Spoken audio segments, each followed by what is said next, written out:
Now we discuss Indian economy. So now we come to here Indian fiscal situation.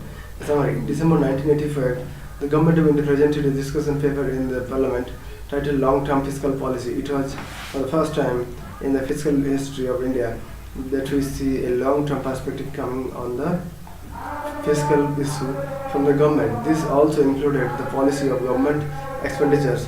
The paper with bold enough to recognize the deterioration in India's fiscal position and accepted it among the most important challenges of the 80s.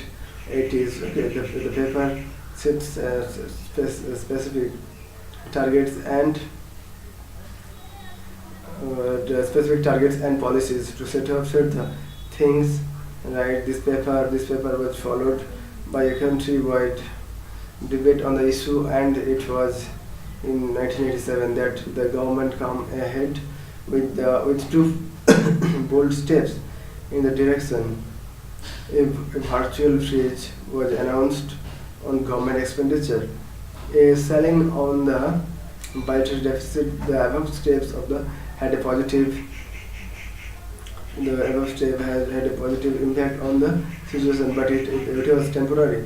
As since mid 1988, the situation again started deteriorating. The BOP crisis at the end of 1990 was generated partly by the alarmingly high fiscal deficit, and due to a high level of external borrowing. The IMF support to fight the crisis came to in, but with many macroeconomic conditionalities, checking the fiscal lens being a major one among them. With the process of economic reforms which started in 1991 to 1992, the government also announced its commitment to reduce the fiscal policy to 3 to 4% of GDP in the mid 1990 from the level of about 8% during 1987 to 1990. Okay, this step was among the many measures which the government started with the objective of stabilizing the economy. We may have a look at India's fiscal situation up to the 1990 to 1991 in the following ways. The fiscal deficit of the central government averaging below the fiscal deficit of the central government after averaging below 4% of the GDP till the 1970.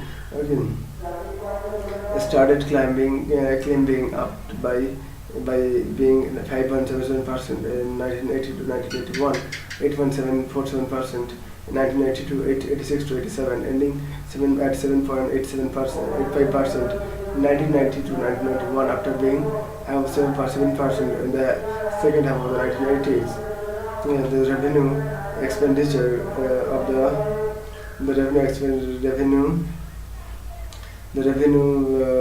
revenue expenditure of the government, central and the states combined increased from 11.8% of GDP to 23% between 1980 to 1990.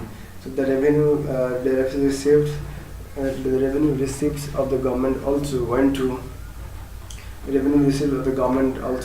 an average of 14.6% in 1971 to 75 to 20%.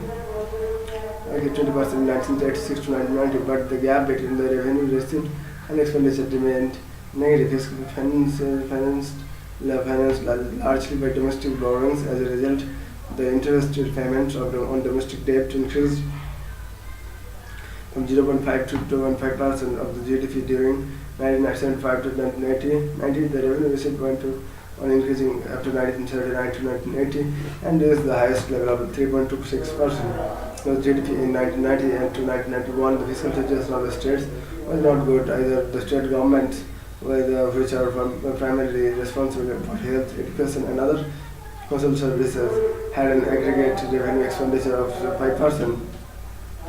Okay, 5% GDP on these accounts, while their capital expenditure accounts to 2.5% of and social and other sectors. The state's expenditure on the social sector went down, while their interest payments had increased during the 1980. As per the experts, the debt situation In that day, the states would have been even worse, but for the fact that the states, unlike the central, did not have independent powers or to borrow either from the RBI or the market because of the statutory overdraft regulatory schemes. Thus, their deficits have been self-limiting. Whenever the states tried to cut down their deficits, the care of the social sector and the capital expenditure suffered, and development retrospects in the states also suffered.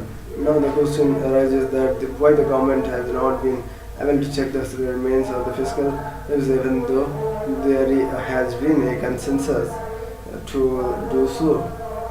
Okay, so there are reasons which can be cited for it.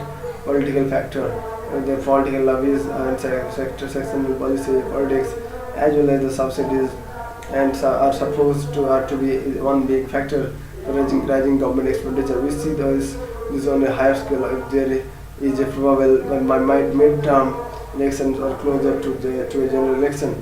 So institutional factor, the administrative size combined with the process of reporting, accounting, supervising and monitoring is getting greater importance than the production and delivery of goods and services.